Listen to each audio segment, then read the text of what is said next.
Friends, ಇವತ್ತಿನ ಈ ವಿಡಿಯೋದಲ್ಲಿ ರೈಲ್ವೆ ಡಿಪಾರ್ಟ್ಮೆಂಟ್ ತರದಿಂದ ನಿಮಗೆ ಹೊಸ ಜಾಬ್ ಅಪರ್ಚುನಿಟಿ ಅವೈಲೇಬಿಲಿಟಿ ಬಂದಿದೆ. ಈ ಭರ್ತಿಗೆ ಯಾವ ರೀತಿ ಅಪ್ಲೈ ಮಾಡೋದು ಮತ್ತೆ ಯಾವ ಯಾವ ಪೋಸ್ಟ್ ಇದರಲ್ಲಿ ಅವೈಲೇಬಿಲಿಟಿ ಇದೆ, ಯಾವ ರೀತಿ ಅಪ್ಲೈ ಮಾಡೋದು ಎಲ್ಲ ವಿವರವಾಗಿ ಹೇಳಿಕೊಡ್ತೇನೆ. ವಿಡಿಯೋ ಕಂಪ್ಲೀಟ್ ಆಗಿ ನೋಡಬೇಕು, ವಿಡಿಯೋ ಸ್ಕಿಪ್ ಮಾಡಬಾರ್ದು. ಚಾನೆಲ್ಗೆ ಹೊಸಬರಾದ್ರೆ ಚಾನೆಲ್ಗೆ ಸಬ್ಸ್ಕ್ರೈಬ್ ಮಾಡಬಹುದು, ಹಾಗೆ ಫ್ರೆಂಡ್ಸ್ ಗಳಿಗೂ ವಿಡಿಯೋನ ಶೇರ್ ಮಾಡಬಹುದು. ಯಾಕಂದ್ರೆ ಅವರು ಈ ಜಾಬ್ ಅಲ್ಲಿ ಅಪ್ಲೈ ಮಾಡ್ಲಿಕ್ಕೆ ನೀವು ಹೆಲ್ಪ್ ಮಾಡಬಹುದು ಅವರಿಗೆ. ಓಕೆ, ಈ ಜಾಬ್ ಅಲ್ಲಿ ಇದರಲ್ಲಿ ವೇಕೆನ್ಸಿ ಹೆಸರು ರೈಲ್ವೆ ಗ್ರೂಪ್ ಡಿ ಭಾರತಿ, ಅಂದ್ರೆ ಭಾರತಿ ಗ್ರೂಪ್ 2025.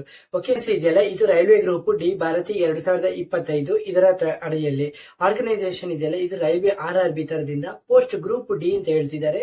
ಇಲ್ಲಿ ವೇಕೆನ್ಸಿ ಡೀಟೇಲ್ಸ್ ಇದೆಯಲ್ಲ ಇದರಲ್ಲಿ ಪಾಯಿಂಟ್ಸ್ ಮ್ಯಾನ್, ಅಸಿಸ್ಟೆಂಟ್ಸ್, ಹಾಗೆ PV, CW, ಹೀಗೆ TRB, ಹೀಗೆ ತುಂಬಾ ಪೋಸ್ಟ್ ಇಲ್ಲಿ ಅವೈಲೇಬಿಲಿಟಿ ಇದೆ. ಓಕೆ, ವೇಕೆನ್ಸಿ ಇದೆಯಲ್ಲ 32,438 ಪೋಸ್ಟ್ ಇಲ್ಲಿ ಅವೈಲೇಬಿಲಿಟಿ ಇದೆ. ಫ್ರೆಂಡ್ಸ್, ಯಾರು ಬೇಕಾದ್ರೂ ಅಪ್ಲೈ ಮಾಡಬಹುದು. ಅಪ್ಲಿಕೇಶನ್ ಮೋಡ್ ಇದೆಯಲ್ಲ ಇದು ಆನ್ಲೈನ್ ಮಾತ್ರ ನೀವು ಅಲ್ಲಿ ಅಪ್ಲೈ ಮಾಡಬಹುದು. ಓಕೆ, ನಿಮ್ಗೆ ಇದು ಕ್ವಾಲಿಫಿಕೇಶನ್ ಇದೆಯಲ್ಲ ಮಿನಿಮಮ್ ನೀವು 10 ಪಾಸ್ ಆಗಿರ್ಲೇಬೇಕು. ಇದಕ್ಕಿಂತ ಹೆಚ್ಚು ಪಾಸ್ ಆದ್ರೆ ನೋ ಪ್ರಾಬ್ಲಮ್.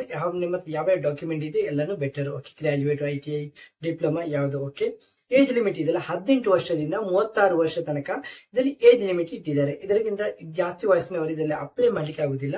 ಸೆಲೆಕ್ಷನ್ ಪ್ರೊಸೆಸ್ ಇದೆಲ್ಲ CBT ಅಂಡ್ ಫಿಸಿಕಲ್ ಟೆಸ್ಟ್, ಈ 2 ಟೆಸ್ಟ್ ಗಳಿಂದ ನಿಮ್ಮನ್ನು ಇಲ್ಲಿ ಸೆಲೆಕ್ಷನ್ ಮಾಡಲಾಗುತ್ತೆ. ಇಲ್ಲಿ ಸೆಲೆಕ್ಷನ್ ಮಾಡ್ಲಿಕ್ಕೆ ನಿಮ್ಮ ಕ್ವಾಲಿಫಿಕೇಶನ್ ಇದೆಲ್ಲ ಆಲ್ರೆಡಿ ಹೇಳಿದ್ದಾರೆ, 10 ಪಾಸ್ ಆಗಿರ್ಲೇಬೇಕಂತ ನಾವು ಆಲ್ರೆಡಿ ಹೇಳಿದ್ದೀನಿ. ಏಜ್ ಲಿಮಿಟ್ ಹೇಳಿದ್ದಾರೆ 18 ವರ್ಷದಿಂದ 36, ಇದನ್ನ ನಾನು ವಿವರವಾಗಿ ಹೇಳಿದ್ದೀನಿ. ಓಕೆ, ನ್ಯಾಷನಾಲಿಟಿ ಇದೆಯಲ್ಲ ನೀವು ಮಸ್ಟ್ ಆಗಿ ಇಂಡಿಯನ್ ಸಿಟಿಸನ್ ಗೆ ಮಾತ್ರ ಇಲ್ಲಿ ಅಪ್ಲೈ ಮಾಡಬಹುದು. ಇದರಲ್ಲಿ ಮೇಲ್ ಮತ್ತೆ ಫಿಮೇಲ್ ಇಬ್ರು ಅಪ್ಲೈ ಮಾಡಬಹುದು. ಇದೆಲ್ಲ ನೀವು ಅಪ್ಲೈ ಮಾಡ್ಲಿಕ್ಕೆ ಇದೆಲ್ಲ ನಿಮ್ಗೆ ಚಾರ್ಜಸ್ ಮಾಡ್ತಾರೆ. ಇದರಲ್ಲಿ ಜನರಲ್ OBC ಇದ್ದಾರೆ, ನೀವು 500 ರೂಪೀಸ್ ಪೇ ಮಾಡಬೇಕು. ಅದು ನೀವು SC ST ಆದ್ರೆ 250 ರೂಪಾಯಿ ಪೇ ಮಾಡಬೇಕು. ಇದು ಆನ್ಲೈನ್ ಅಲ್ಲಿ ನೀವು ಪೇ ಮಾಡಬಹುದು. ಓಕೆ, ಇದಕ್ಕೆ ನಿಮಗೆ ಯಾವ ರೀತಿ ಪೇ ಮಾಡೋದು ಅಂತ ನಿಮ್ಮ ಫಾರಂ ಅಲ್ಲಿ ಅಪ್ಲೈ ಮಾಡುವಾಗ ನಿಮ್ಗೆ ಅಲ್ಲಿ ಆಪ್ಷನ್ ಸಿಗುತ್ತೆ, ಅಲ್ಲಿ ನೀವು ಅಪ್ಲೈ ಮಾಡಬಹುದು. ಓಕೆ, ನಂತರ ಇಲ್ಲಿದೆಲ್ಲ ನಿಮ್ದು ಇದು part of the fee refunded open appearance CBT exam ಆದ್ಮೇಲೆ ನಿಮ್ಮ ಈ ಫಂಡ್ ಅನ್ನು ನಿಮ್ಗೆ ರೀಫಂಡ್ ಮಾಡಲಾಗುತ್ತೆ. ಓಕೆ, ಸೆಲೆಕ್ಷನ್ ಪ್ರೊಸೆಸ್ ಇದೆಯಲ್ಲ ಇದರಲ್ಲಿ 100 ಕ್ವಶನ್ ಇದೆ, ಮ್ಯಾಥಮೆಟಿಕ್ಸ್ ಮತ್ತೆ ಜನರಲ್ ನಾಲೆಜ್ ಬಗ್ಗೆ ಸಹ ಕ್ವಶನ್ ಇದರಲ್ಲಿ ಕೇಳಲಾಗುತ್ತೆ. ನಿಮಗೆ ಇದರಲ್ಲಿ ಟೈಮ್ ಇದೆಯಲ್ಲ ಡ್ಯೂರೇಷನ್ ಟೈಮ್ 90 ಮಿನಿಟ್ಸ್ ಇಲ್ಲಿ ಕೊಡ್ತಾರೆ. ನೆಗೆಟಿವ್ ಮಾರ್ಕ್ ಮೇಲೆ ನಿಮಗೆ 0.25 ಮಾರ್ಕ್ಸ್ ಇಲ್ಲಿ ಅವೈಲೇಬಿಲಿಟಿ ಬರುತ್ತೆ, ಅಂದ್ರೆ ರಾಂಗ್ ಆದ್ರೂ ನಿಮ್ಗೆ ಅಷ್ಟು ಮಾರ್ಕ್ ಸಿಗುತ್ತೆ. ಓಕೆ, ಇಲ್ಲಿ ಫಿಸಿಕಲ್ ಟೆಸ್ಟ್ ಇದೆಯಲ್ಲ ಮೇಲಿಗೆ ಇದೆಯಲ್ಲ ಲಿಫ್ಟ್ ಕ್ಯಾರಿ 35 kg ಇದೆಯಲ್ಲ ಎತ್ತಿ ತೋರಿಸಬೇಕು, ಇಲ್ಲಿ ಕ್ಯಾರಿ ಮಾಡಬೇಕು. ನಂತರ 100 ಮೀಟರ್ಸ್ ಅಂದ್ರೆ 2 ನಿಮಿಷದಲ್ಲಿ 100 ಮೀಟರ್ಸ್ ಓಡಬೇಕು. ಇಲ್ಲಾಂದ್ರೆ ಉಂಟಲ್ಲ 4 ಮಿನಿಟ್ಸ್ 15 ಸೆಕೆಂಡ್ ಅಲ್ಲಿ 1000 ಮೀಟರ್ ರನ್ ಆಗಬೇಕು.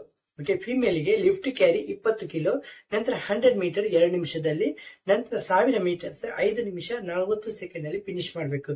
ಓಕೆ, ವೆರಿಫಿಕೇಶನ್ ಡಾಕ್ಯುಮೆಂಟ್ ಇದೆಲ್ಲ ಎಲ್ಲಾ ಒರಿಜಿನಲ್ ಡಾಕ್ಯುಮೆಂಟ್ ಇಲ್ಲಿ ಅಪ್ಡೇಟ್ ಮಾಡಬೇಕು. ಯಾವುದೇ ನಕಲಿ ಡಾಕ್ಯುಮೆಂಟ್ ಇಲ್ಲಿ ಅಪ್ಡೇಟ್ ಮಾಡ್ಲಿಕ್ಕೆ ಆಗುದಿಲ್ಲ. ಇದೆಲ್ಲ 18,000ದಿಂದ ಮೇಲೆ ಅಬೌವ್ ಸ್ಯಾಲರಿ ಮತ್ತೆ GB ಎಕ್ಸ್ಟ್ರಾ ಅಲವೆನ್ಸ್ ಎಲ್ಲ ಇದೆ. ಇದರಲ್ಲಿ ಎಲ್ಲಾ ಫೆಸಿಲಿಟಿ ಅವೈಲೇಬಿಲಿಟಿ ಇದೆ. ಓಕೆ, ಇದರಲ್ಲಿ ನೀವು ಅಪ್ಲೈ ಮಾಡ್ಲಿಕ್ಕೆ ನಿಮ್ಮ ಹತ್ರ ಯಾವ ಡಾಕ್ಯುಮೆಂಟ್ ಇರಬೇಕು ಅದರ ಬಗ್ಗೆ ವಿವರವಾಗಿ ಪಾಸ್ಪೋರ್ಟ್ ಸೈಜ್ ಫೋಟೋ ಇರಬೇಕು, ಹಾಗೆ ನಿಮ್ಮ ಡಿಜಿಟಲ್ ಸಿಗ್ನೇಚರ್, ಹಾಗೆ ನಿಮ್ಮ ಆಧಾರ್ ಕಾರ್ಡು, ಹಾಗೆ ನಿಮ್ಮ ಮೊಬೈಲ್ ನಂಬರ್, ಹಾಗೆ ನಿಮ್ಮ ಒರಿಜಿನಲ್ ಇಮೇಲ್ ID, ನಂತರ ಎಜುಕೇಶನ್ ಸರ್ಟಿಫಿಕೇಟ್ ಅಂದ್ರೆ ನಿಮ್ಮ ಹತ್ರ ಯಾವ ಡಾಕ್ಯುಮೆಂಟ್ ಇದೆ ಎಲ್ಲಾ ಡಾಕ್ಯುಮೆಂಟ್ ತಗೊಳ್ಬೇಕು. ನಂತರ ಕಾಸ್ಟ್ ಸರ್ಟಿಫಿಕೇಟ್ ಅಂತ ಕೇಳ್ತಿದ್ದಾರೆ. ಇದರಲ್ಲಿ SC ST ಅಂತೆಲ್ಲ ಹೇಳಿದಾರಲ್ಲ ಅವರಿಗೆಲ್ಲ ಕಾಸ್ಟ್ ಸರ್ಟಿಫಿಕೇಟ್ ಕೊಡಬೇಕಾಗುತ್ತೆ. ನಂತರ ಡಿಸೇಬಿಲಿಟಿ ಸರ್ಟಿಫಿಕೇಟ್ ಅಂದ್ರೆ ನಿಮ್ಮಲ್ಲಿ ಯಾವುದೇ ಹ್ಯಾಂಡಿಕ್ಯಾಪ್ ಏನಾದ್ರು ಪ್ರಾಬ್ಲಮ್ ಇದೆ, ನಿಮ್ಮ ಹೆಲ್ತ್ ಪ್ರಾಬ್ಲಮ್ ಇದ್ರೆ ಅದರ ಬಗ್ಗೆ ನೀವು ಸರ್ಟಿಫಿಕೇಟ್ ಅಪ್ಡೇಟ್ ಮಾಡಬೇಕು. ಓಕೆ, ನಂತರ ನಿಮ್ದು ಇನ್ಕಮ್ ಸರ್ಟಿಫಿಕೇಟ್ ಇದೆಯಲ್ಲ ಅದನ್ನು ಇಲ್ಲಿ ಅಪ್ಡೇಟ್ ಮಾಡಬೇಕು.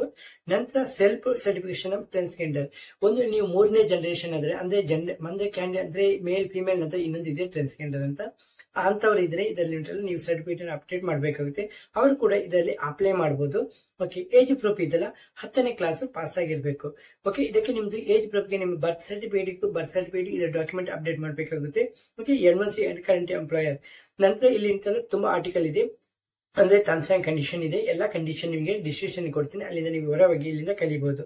ಓಕೆ, ಕಲಿತ ಮೇಲೆ ಇಲ್ಲಿ ಕೆಳಗಡೆ ಸ್ಕ್ರೋಲ್ ಮಾಡಿ, ಕೆಳಗಡೆ ಕಂಪ್ಲೀಟ್ ಆಗಿ ಇಲ್ಲಿ ರೀಡ್ ಮಾಡಿದ್ಮೇಲೆ ನಿಮ್ಗೆ ಇಲ್ಲಿ ಆಲ್ರೆಡಿ ಸ್ಟಾರ್ಟ್ ಡೇಟ್ ಇದೆಲ್ಲ 23 ಜನವರಿ ನಿನ್ನೆಯಿಂದಲೇ ಸ್ಟಾರ್ಟ್ ಆಗಿದೆ. ಓಕೆ, ಲೇಟೆಸ್ಟ್ ಆಗಿ ಜನವರಿ 22 ತನಕ ನಿಮಗೆ ಇದರಲ್ಲಿ ಸೆಲೆಕ್ಷನ್ ನಡೀತಾ ಇದೆ. ಓಕೆ, ಅಪ್ಲೈ ಮಾಡ್ಲಿಕ್ಕೆ ಇಲ್ಲಿ ಕ್ಲಿಕ್ ಅಪ್ಲೈ ಅಂತ ಆನ್ಲೈನ್ ಇದೆ, ಕ್ಲಿಕ್ ಮಾಡಿದ ಮೇಲೆ ನಿಮ್ಗೆ ಒಂದು ಲಿಂಕ್ ಜನರೇಟ್ ಆಗುತ್ತೆ. ಆ ಲಿಂಕ್ ಅಲ್ಲಿ ನೀವು ಹೋಗಿ ನಿಮ್ಮ PC ಇಲ್ಲ ನಿಮ್ಮ ಲ್ಯಾಪ್ಟಾಪ್ ಅಲ್ಲಿ ಡೈರೆಕ್ಟ್ ಆಗಿ ಓಪನ್ ಮಾಡಬಹುದು. ಆದ್ರೆ ಇಲ್ಲಿ ನಾನು ಮೊಬೈಲ್ ಅಲ್ಲಿ ಯೂಸ್ ಮಾಡ್ತಿದ್ದೀನಿ, ಹಾಗಾಗಿ ಮೊಬೈಲ್ ಅಲ್ಲಿ ಇದೆ ಕ್ಲಿಕ್ ಮಾಡಿದ್ರೆ ಇದು ಪೇಜ್ ಓಪನ್ ಆಗುದಿಲ್ಲ ಫ್ರೆಂಡ್ಸ್. ಹಾಗಾಗಿ ನಾನು ನಿಮಗೆ ಲಿಂಕ್ ಇದೆಯಲ್ಲ ನಿಮಗೆ ಕಮೆಂಟ್ ಬಾಕ್ಸ್ ಅಲ್ಲಿ ಪಿನ್ ಮಾಡ್ತೇನೆ. ಅಲ್ಲಿಂದ ನೀವು ನಿಮ್ಮ PC ಯಲ್ಲಿ ನೀವು ಇದರಲ್ಲಿ ಲಾಗಿನ್ ಮಾಡಿ. ಓಕೆ ಫ್ರೆಂಡ್ಸ್, ಇದರಲ್ಲಿ ರಿಜಿಸ್ಟರ್ ಮಾಡಬೇಕು ಮೊದಲು, ನಂತರನೇ ನೀವು ಇದರಲ್ಲಿ ಅಪ್ಲೈ ಮಾಡಕ್ಕಾಗುತ್ತೆ. ನಿಮಗೆ ಬೇಕಾದ ಪೋಸ್ಟ್ ಗೆ ನೀವು ಇಲ್ಲಿ ಅಪ್ಲೈ ಮಾಡಬಹುದು ಫ್ರೆಂಡ್ಸ್. ಒಂದು ವೇಳೆ ನಿಮಗೆ ಹೆಚ್ಚಿನ ಮಾಹಿತಿ ಬೇಕಾದ್ರೆ ನೀವು ಕಮೆಂಟ್ ಬಾಕ್ಸ್ ಅಲ್ಲಿ ಕಮೆಂಟ್ ಮಾಡಬಹುದು, ನಾನು ನಿಮ್ಗೆ ಆನ್ಸರ್ ಮಾಡ್ತೇನೆ. ಹಾಗೆ ನಿಮ್ಮ ಫ್ರೆಂಡ್ಸ್ ಗೆ ವಿಡಿಯೋನ ಶೇರ್ ಮಾಡಿ ಅವರು ಈ ಜಾಬ್ ಅಲ್ಲಿ ಅಪ್ಲೈ ಮಾಡ್ಲಿಕ್ಕೆ ನೀವು ಹೆಲ್ಪ್ಫುಲ್ ಮಾಡಬಹುದು. ಓಕೆ ಫ್ರೆಂಡ್ಸ್, ನೆಕ್ಸ್ಟ್ ವಿಡಿಯೋ ಸಿಗುತ್ತೇನೆ. ಅಷ್ಟವರೆಗೆ ಜೈ ಹಿಂದ್, ಬೈ ಬೈ.